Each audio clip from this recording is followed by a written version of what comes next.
Deep Blue versus Garry Kasparov. The challenge of beating human beings at chess has long been seen as a major objective for AI. In the 1830s, Charles Babbage had mused over the possibility of building a chess playing machine, as had Alan Turing in 1946.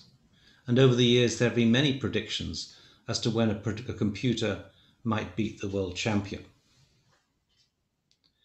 Ray Kurzweil in 1990 predicted that a computer would beat the world chess champion by 2000, and he appeared to be largely correct.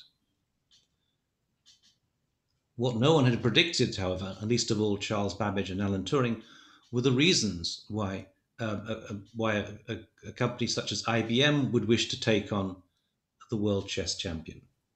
The problem is that AI is largely invisible, and in order to attract investors, one has to stage high-profile public events in order to draw attention to one's product. In 1997, then, IBM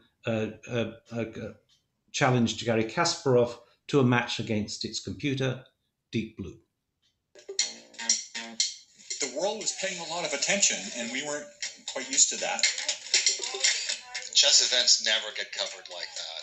It was probably the biggest news coverage for a chess match ever. We were trying to prove that it was possible to build a chess machine that could beat the best human player in the world. It's also challenging Kasparov in any way. I mean, he's the pinnacle of chess. He's incredible genius.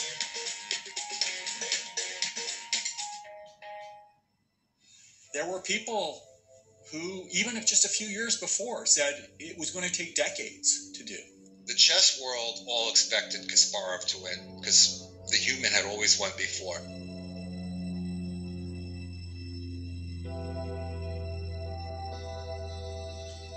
We worked very hard in the intervening year to improve Deep Blue in various ways. I spent a lot of time in the office playing a lot of practice games, looking for lots of errors that needed to be fixed. And we were pretty confident that it would do better. When we got to the match, that was the chance to see, did we make a difference? Garry Kasparov has arrived.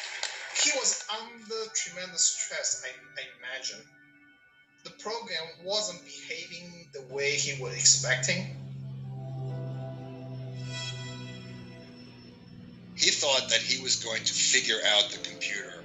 And he wasn't mentally prepared for it, I think. I mean, the whole game was surreal. What was he doing? It didn't really make any sense. Whoa! Deep Blue has instantly sacrificed with knight captures e6. Deep Blue was just sitting there and just keep on attacking, just moving pieces around. And he knew he was in trouble. But at the end, Kasparov he stands up, he starts gesturing, he looks over at his mother.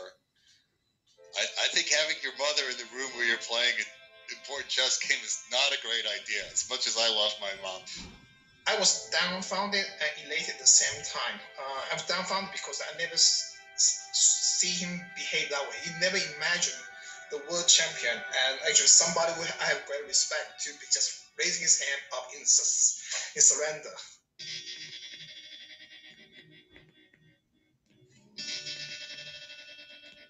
We demonstrated that there are multiple approaches to solving probably any intellectual problem. But back then it wasn't the case. Everybody would look at the computer and say, well, yeah, it's good at some things, it calculates, but it doesn't understand anything.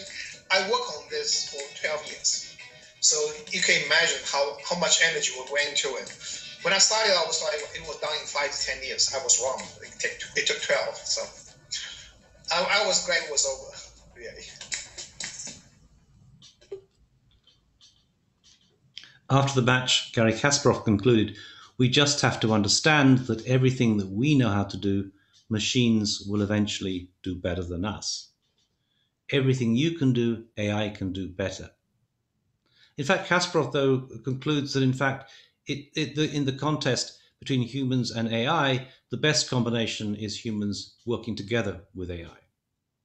And he also acknowledges the fact that actually the true triumph was not AI, but the people who created the AI.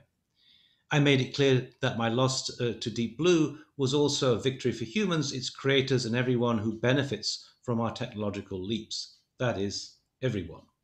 This is always the case in the big picture, and why the book rejects the man versus machine competition storyline. The machines work for us, after all. A few years later, IBM was looking for another avenue by which to showcase its abilities. In this case, it was IBM's Watson computer. And their main intention was to be able to showcase it in order to suggest its potential applications in the medical field for scanning cancer, for scanning for cancer, and so on. As maybe could be by now predicted, IBM Watson won. It was taking on two of the leading human players, Ken Jenkins and Brad Rutter, and as you can see by the score, it trounced both of them. What is also interesting is the comment that Ken Jennings makes on his final answer, a tongue-in-cheek allusion to a reference from The Simpsons. I, for one, welcome our new computer overlords. And we have to question whether or not any human being will now be able to compete against AI at chess or even Jeopardy.